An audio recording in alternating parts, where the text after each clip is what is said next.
Good morning everyone, welcome back to GK Today. I hope आप सब बिल्कुल ठीक होंगे और आज हम डिस्कस करेंगे 16 सितंबर के सबसे मोस्ट इम्पॉर्टेंट करंट अफेयर्स। चलिए अपना सेशन हम स्टार्ट करते हैं। फिर से मैं आपको याद दिला दूं कि आज हम लोग जो भी बचे हुए क्वेश्चंस हैं उनको कवर कर लेंगे और फाइनली हम मंडे से अपना रिवीजन वाला सेशन भी साथ साथ करेंगे, ठीक है। तो आज भी आपको दिखेगा कि ये नंबर ऑफ क्वेश्चंस बहुत ज़्यादा हैं और इसीलिए हम आज भी रिवीजन वाला सेशन नहीं कर पाएंगे, ठीक है। तो चलिए शुरू करते हैं अपना सेशन हम। आज आपको G20 से रिलेटेड भी बहुत सारे क्वेश्चंस मिलेंगे जो पिछले वीक मिस हो गए थे। तो आज सारे क्वेश्चंस को हम एक बार फिर से यहाँ पे कवर करेंगे। जो भी रह गया है वो डेफिनेटली आज कवर हो जाएगा, उसके लिए आपको परेशान होने की जरूरत नहीं है।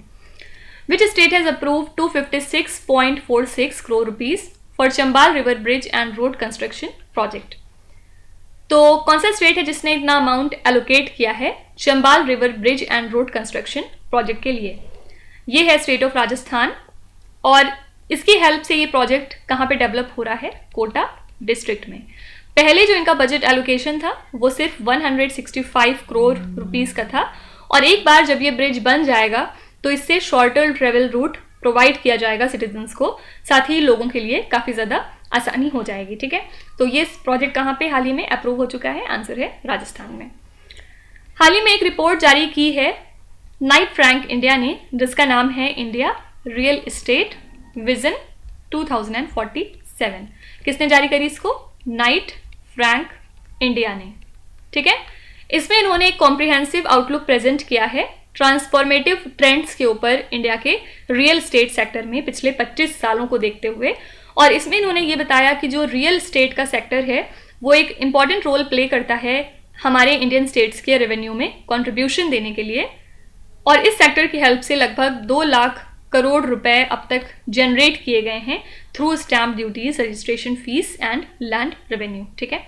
तो अगर आपसे पूछा जाए कि इंडिया रियल एस्टेट विजन 2047 नाम की रिपोर्ट किस इंस्टीट्यूशन ने जारी करी, याद रखिएगा ये है Knight Frank India. Which state has mandated vehicle location tracking devices for commercial vehicles? कौन सा स्टेट है जिसने हाल ही में व्हीकल लोकेशन ट्रैकिंग डिवाइसेस को लगाना मैंडेटरी कर दिया है सभी कमर्शियल व्हीकल्स के लिए? तो ये है ओडिशा की स्टेट ट्रांसपोर्ट अथॉरिटी। इन्होंने अब मैंडेटरी कर दिया है सभी कमर्शियल व्हीकल्स के लिए कि उन्हें व्हीकल लोकेशन ट्रैकिंग डिवाइसेस को इंस्टॉल करना होगा जिसमें कि पैनिक बटन भी मौजूद होना चाहिए। याद रखिएगा इसमें सारे व्हीकल्स आते हैं एक्सेप्ट 3 व्हीलर्स। 3 व्हीलर्स के लिए ऐसा कोई रूल नहीं है और इसका एम क्या है? जो पैसेंजर की सेफ्टी है वो इन्हांस हो सके, पर्टिकुलरली वुमेन और चिल्ड्रन के लिए। और ये सभी तरह के नए कमर्शियल व्हीकल्स की कैटेगरीज पे अप्लाई होता है including buses, taxis, goods vehicles and ambulances.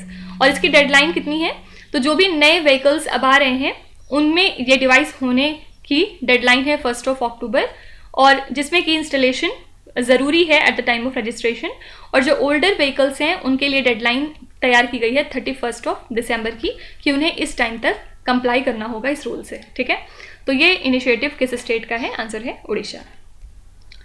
देखिए इसके अलावा इंडिया की tech capital city Bengaluru launch करने वाला है एक innovative disease surveillance dashboard in collaboration with Indian Institute of Science and Health and Family Welfare Department, ठीक है। इस डैशबोर्ड की हेल्प से डिजीज आउटब्रेक्स को प्रेडिक्ट किया जा सकता है 4 हफ्तों पहले ही, जिसका एक्यूरेसी रेट रहेगा 70% तक का। और प्रीवियस मॉडल्स से ये क्यों अलग है? क्योंकि ये सिस्टम जो है फोरकास्ट कर सकता है बहुत सारी कम्युनिकेबल डिजीजेस को जिसमें कि वेक्टर बॉर्न इलनेसेस भी आते हैं like dengue, chikungunya and malaria, ठीक है। तो अगर आपसे पूछा जाए कि कौन सी इंडिया की सिटी है जो लॉन्च करने वाली है एक इनोवेटिव डिजीज सर्विलांस डैशबोर्ड, तो आंसर है बेंगलुरु सिटी। नेक्स्ट है air quality and climate bulletin is released by which organisation? ये किसने रिलीज किया है? ये एक रिपोर्ट है जिसको वर्ल्ड मेट्रोलॉजिकल ऑर्गेनाइजेशन ने कुछ दिनों पहले जारी करी है। इसमें इन्होंने एक लिंक बताया है कि क्या लिंक है climate change, heat waves, wild Fyers का और राइजिंग एयर पोल्यूशन का। मतलब इन दोनों के बीच में क्या ताल्लुक है? इसमें ओजोन को भी इंक्लूड किया गया है, ठीक है।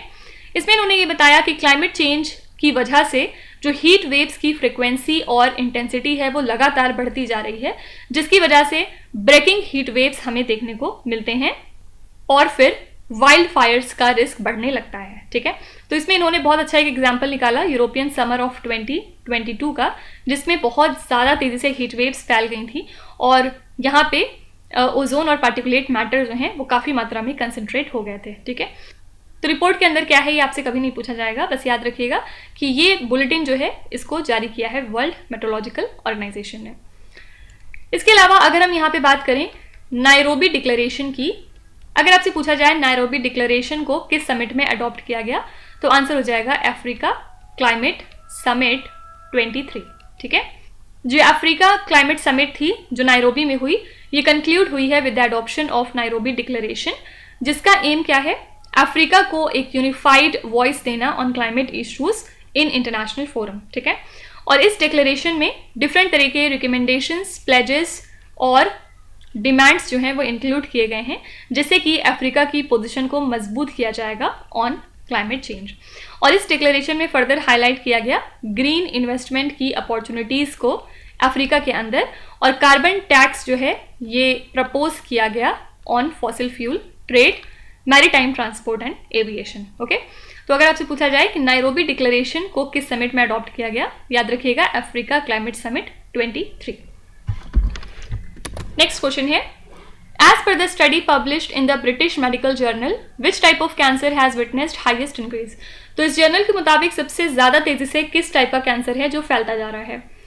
तो ये ब्रिटिश मेडिकल जर्नल की एक नई स्टडी के मुताबिक इन्होंने ये बताया कि ग्लोबल कैंसर केसेस बहुत तेजी से फैल रहे हैं या बढ़ रहे हैं ऐसे लोगों में जो कि बिलो 50 हैं। ठीक है, और अगर हम कंपेयर करें 1990 से 2019 तक के टाइम में, तो 79.1% का इंक्रीमेंट देखा गया कैंसर केसेस में, और सबसे ज़्यादा इंक्रीमेंट देखा गया ब्रेस्ट कैंसर में। ठीक है, रीज़न क्या होता है कैंसर का, because of different trends in the changes in diet, lifestyle and environmental factors.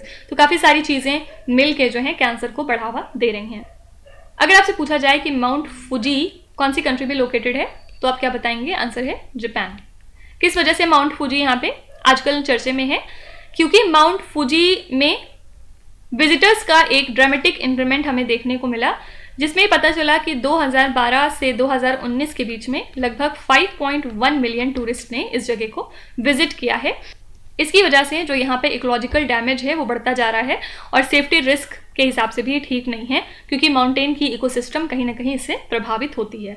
तो विजिटर्स कुछ इसमें ऐसे भी होते हैं जो कि रात में क्लाइंब करते हैं सनराइज को विटनेस करने के लिए, और डिफरेंट तरह की फैसिलिटीज़ टूरिस्ट को दी जाती हैं जो कि टोटल डीजल जनरेटर्स पे रिलाई करती है, और इस वजह से यहाँ पे काफ़ी ज़्यादा एनवायरमेंटल इश्यूज हो रहे हैं, और माउंट फुजी इसी वजह से चर्चे में आ गया था। ठीक है, तो ये कौन सी कंट्री में है, आंसर है जापान।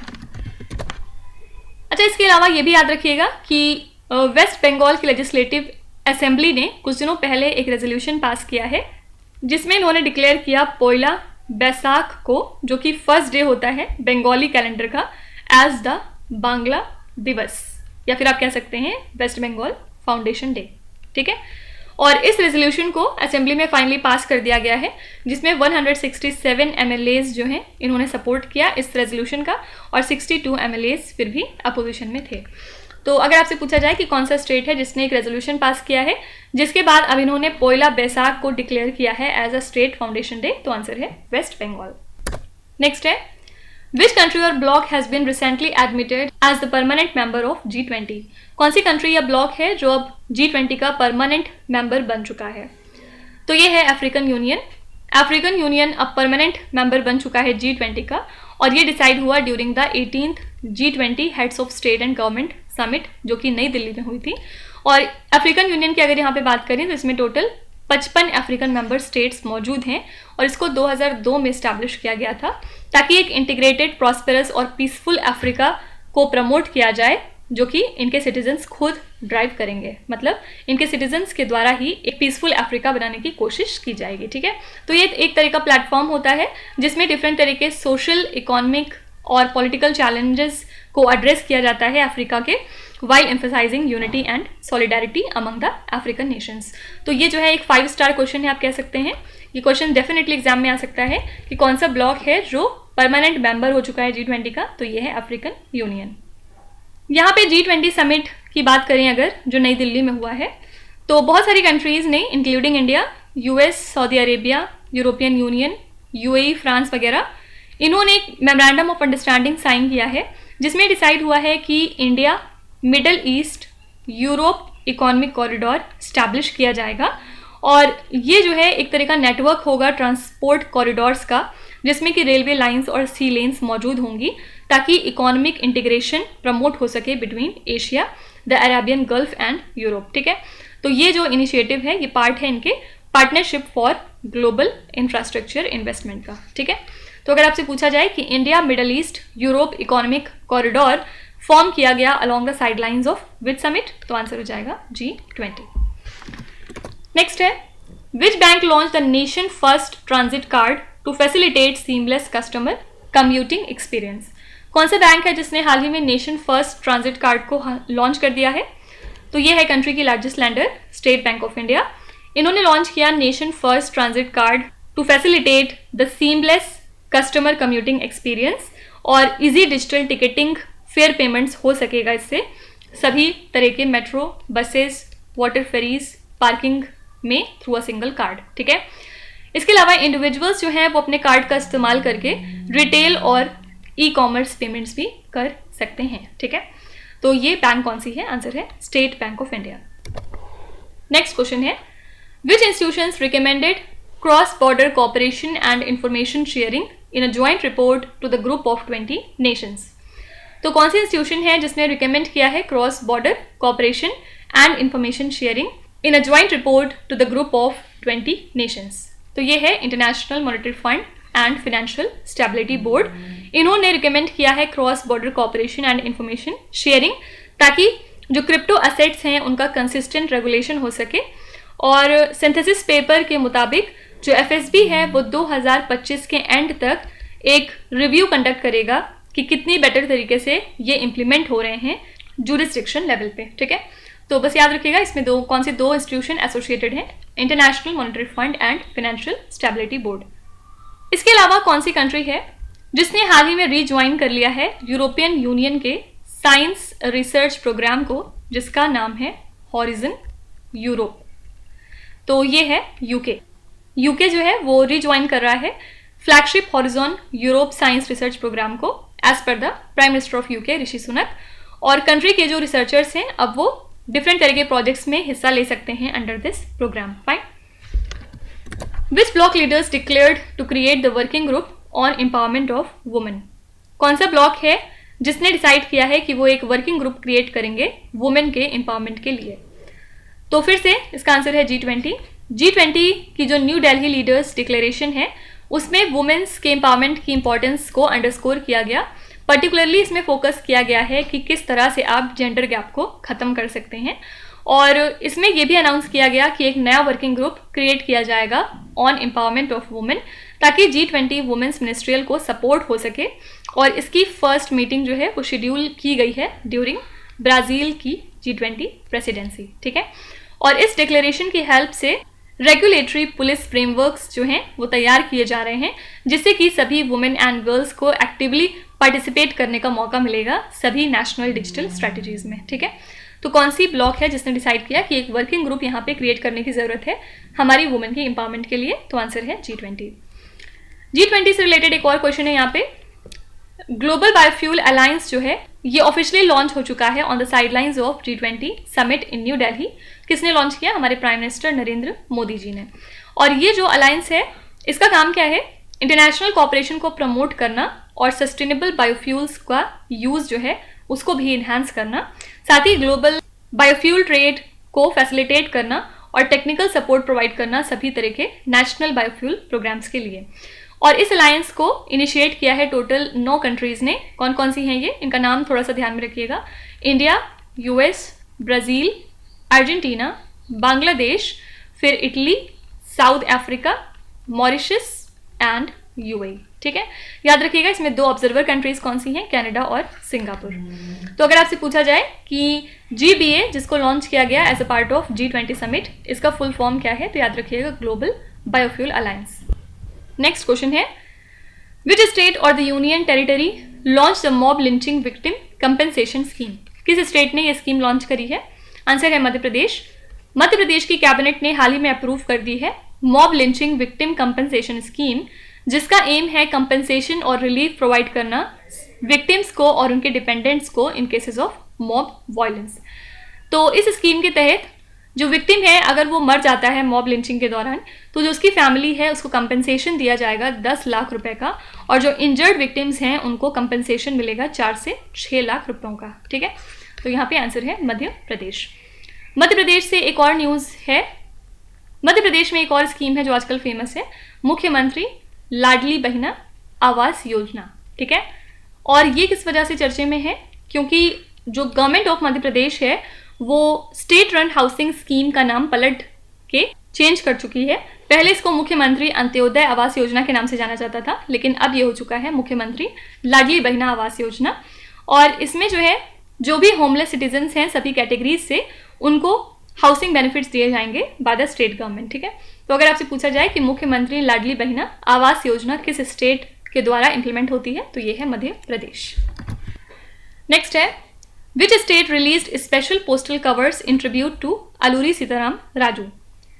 तो आंध्र प्रदेश के गवर्नर प्रेजेंट में कौन है? एस अब्दुल नज़ीर।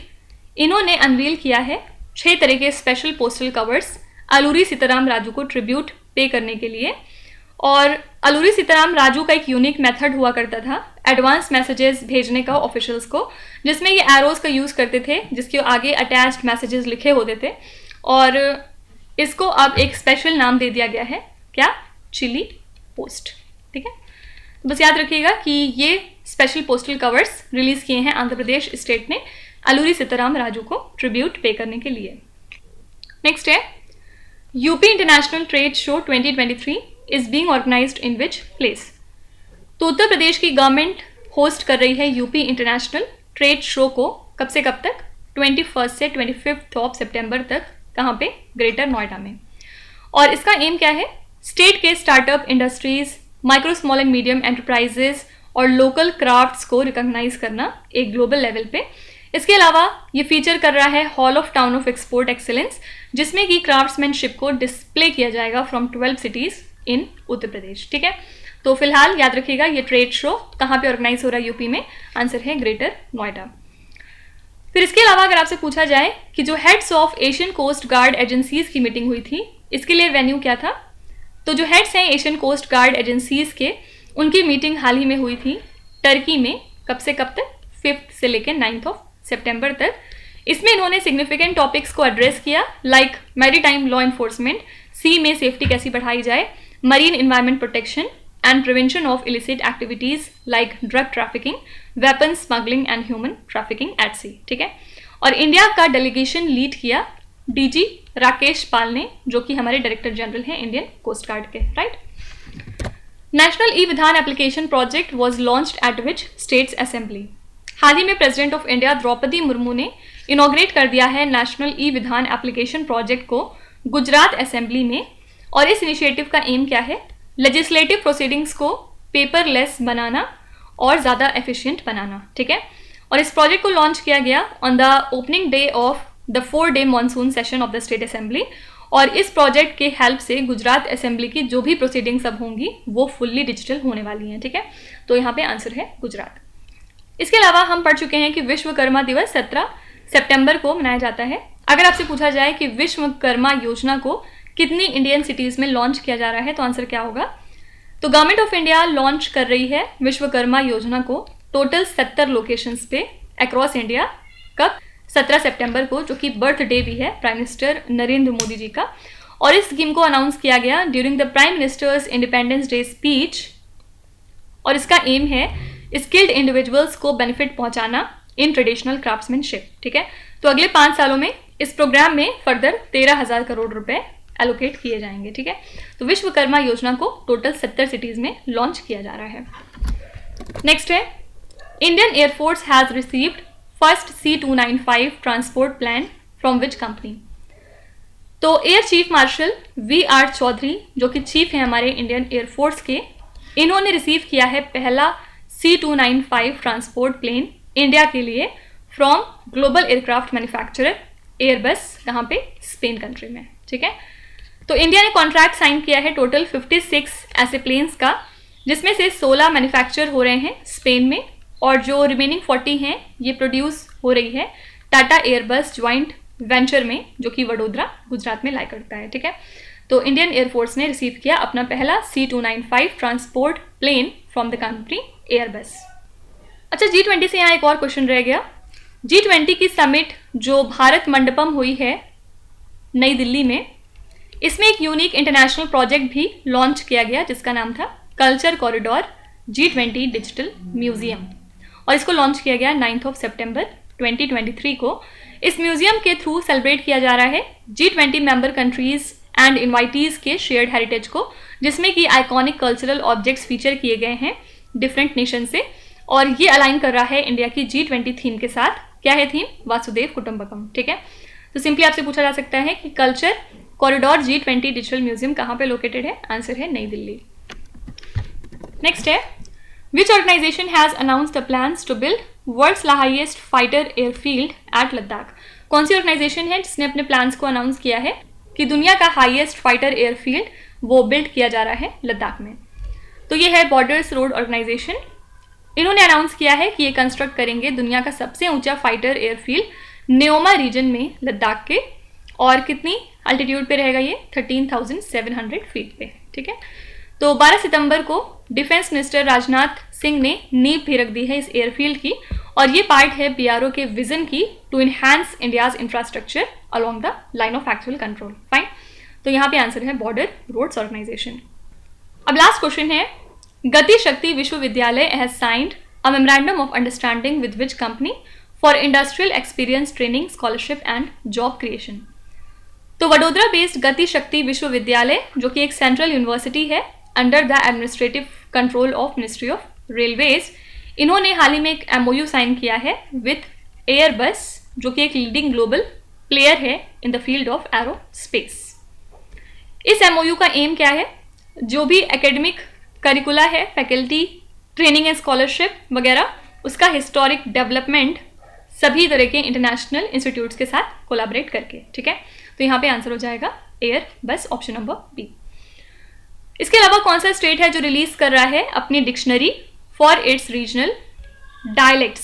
तो यहाँ पे आंसर है उत्तर प्रदेश। उत्तर प्रदेश की जो स्टेट इंस्टीट्यूट ऑफ एजुकेशन है, ये पहली बार अपनी एक डायलेक्ट डिक्शनरी रिलीज कर रहा है जिसमें टोटल 76,000 वर्ड्स मौजूद रहेंगे इनकी रीजनल डायलेक्ट्स लैंग्वेज में, like Bhojpuri, Awadhi, Braj and Bundelkhandi. ठीक है, और इस इनिशिएटिव का एम क्या है? रीजनल डायलेक्ट्स को कंजर्व करना स्टेट के, साथ ही सभी तरह के लिंग्विस्टिक बैरियर्स को रिमूव करना डिफरेंट पार्ट्स में स्टेट के अंदर। ठीक है, तो अगर आपसे पूछा जाए कि कौन सा स्टेट है जो रिलीज कर रहा है एक डिक्शनरी अपने रीजनल डायलेक्ट्स के लिए, तो ये स्टेट है उत्तर प्रदेश।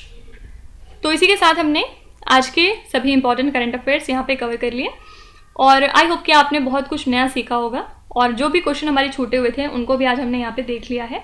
अब जहाँ तक पॉसिबिलिटी है, कुछ भी अब छूटा नहीं है आपका, तो मंडे से हम लोग वापस अपने पैटर्न पे आएंगे और रिवीजन को कंटिन्यू करेंगे। चलिए अब आपके क्विज पे चलेंगे, जहाँ पर आपको स्क्रीन पे 5 क्वेश्चंस दिखाई दे रहे होंगे। ये क्वेश्चंस ऑलरेडी हम कहीं ना कहीं डिस्कस कर चुके हैं, तो यहाँ पे वीडियो को पॉज करिए और ध्यान से हर एक क्वेश्चन को पढ़िए, और इसमें से आपको जितने भी आते हैं आप उनका जवाब कमेंट्स में मेंशन कर सकते हैं। जो आपको नहीं आते उसके लिए परेशान होने की ज़रूरत नहीं है, विथ टाइम डेफिनेटली आपका स्कोर इंप्रूव करेगा, बस आपको कंसिस्टेंट और परसिस्टेंट रहने की ज़रूरत है। So that's it for today. I hope you have like the session. आज का सेशन आपको कैसा लगा ज़रूर बताएगा कमेंट्स में। साथ ही साथ आपका कोई भी रिव्यू है, फीडबैक है या फिर सजेशन है तो वो भी आप हमें बता सकते हैं। हमें जानकर खुशी होगी और हम पूरी कोशिश करेंगे उसको इम्प्लीमेंट करने की। तो कल फिर हम मिलेंगे सेम टाइम सेम जगह कल के करंट अफेयर्स के साथ। Till then stay tuned. Thank you so much for watching and please do not forget to subscribe to GK Today. With this, Meenu Hadsana signing off.